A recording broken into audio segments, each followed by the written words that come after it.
Bonjour à tous, je vais revenir sur le cas de Martine Carol, la plus célèbre actrice de l'après-guerre, il faut s'en souvenir. Et c'est vrai qu'on s'en souvient moins que d'autres actrices comme Danielle Darrieux, Michèle Morgan, Micheline Prel, c'est vrai, ou comme Edwige Feuillère. Alors moi je vois plusieurs explications à cela. J'en vois au moins trois, voire quatre.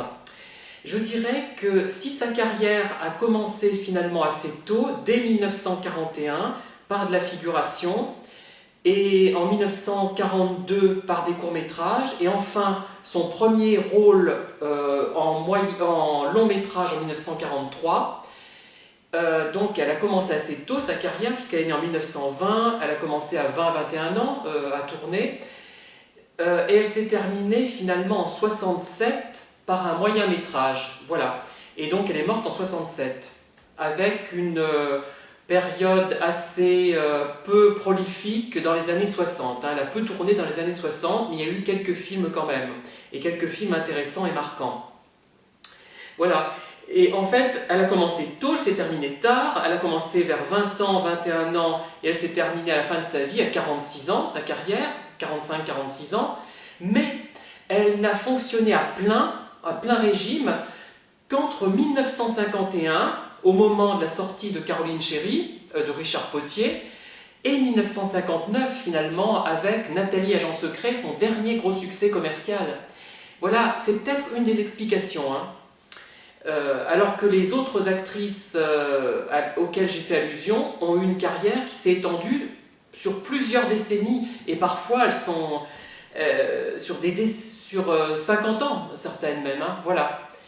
Alors, autre explication, elle a tenu des rôles plutôt sympathiques, de femmes finalement piquantes, délurées, des nobles, des impératrices, une impératrice pour être précis, des dames de la haute société, un peu olé olé, mais il n'y a pas eu de rôle de garce, et quelqu'un insistait là-dessus.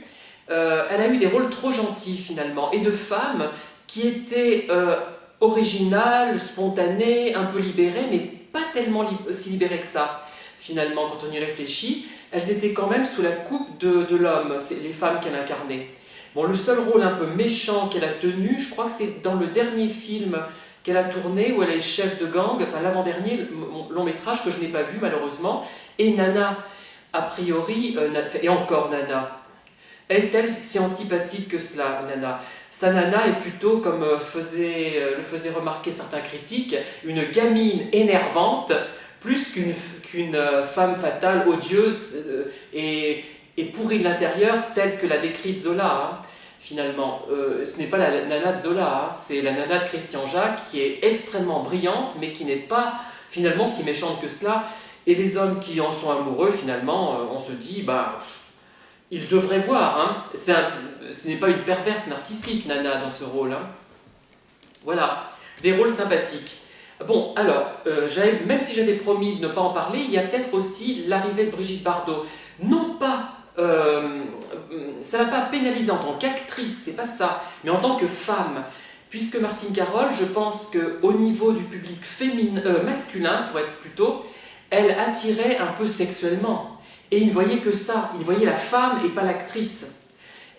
Brigitte Bardot, pareil, les hommes voyaient la femme, peut-être, et moins l'actrice.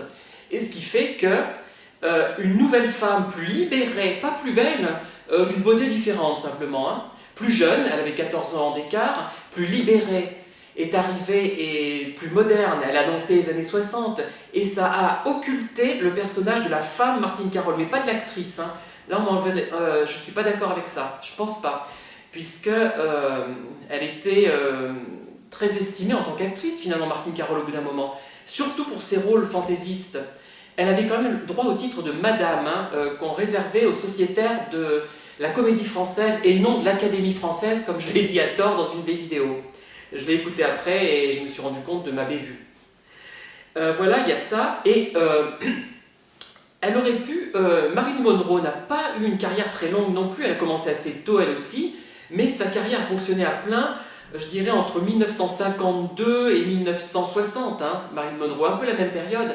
Mais Marilyn Monroe a eu l'avantage, si je puis dire, de vivre aux États-Unis, où il y avait peut-être plus d'audience, elle avait une audience plus large, et de mourir plus jeune. Elle est morte à 36 ans et Martine Carol à 46 ans.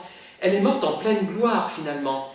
Et Martine Carol, elle serait morte à, je sais pas, en 57 après Nathalie, le premier Nathalie, peut-être on en parlerait encore. Hein. On en parle encore, mais ceux qui en parlent sont des gens déjà qui connaissent un peu le cinéma. Voilà, elle n'a pas bénéficié de ce succès monroein, de Marilyn Monroe. Voilà, comparable. Pourtant, c'est le même genre d'actrice hein, quand on regarde bien.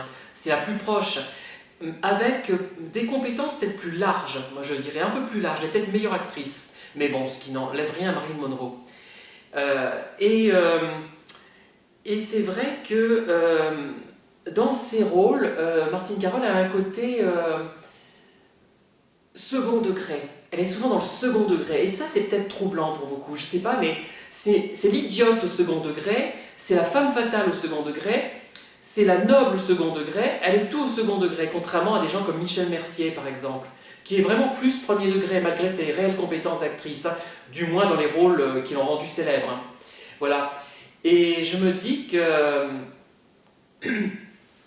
c'est peut-être ça l'explication. En même temps, je crois qu'elle est connue, elle est très connue en Italie et aux États-Unis, j'ai l'impression. Aux États-Unis, il y a des gens qui diffusent des choses qui la concernent. Hein, il y a des vidéos qui qui ont été faites par des Américains. Et elle était très célèbre en Italie, ça ne m'étonne pas. Elle était, au moment des années, je crois, 50-53, je crois, aussi célèbre que Gina Lollobrigida. Elle s'en rapproche d'ailleurs, hein.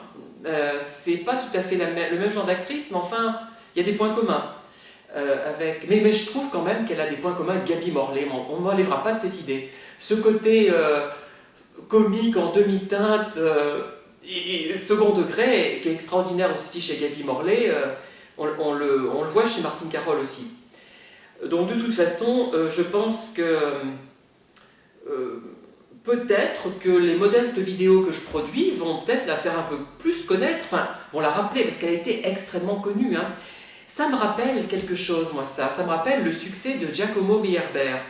Alors, Giacomo Meyerbeer, l'opéra le plus célèbre qu'il a composé, ce sont les Huguenots.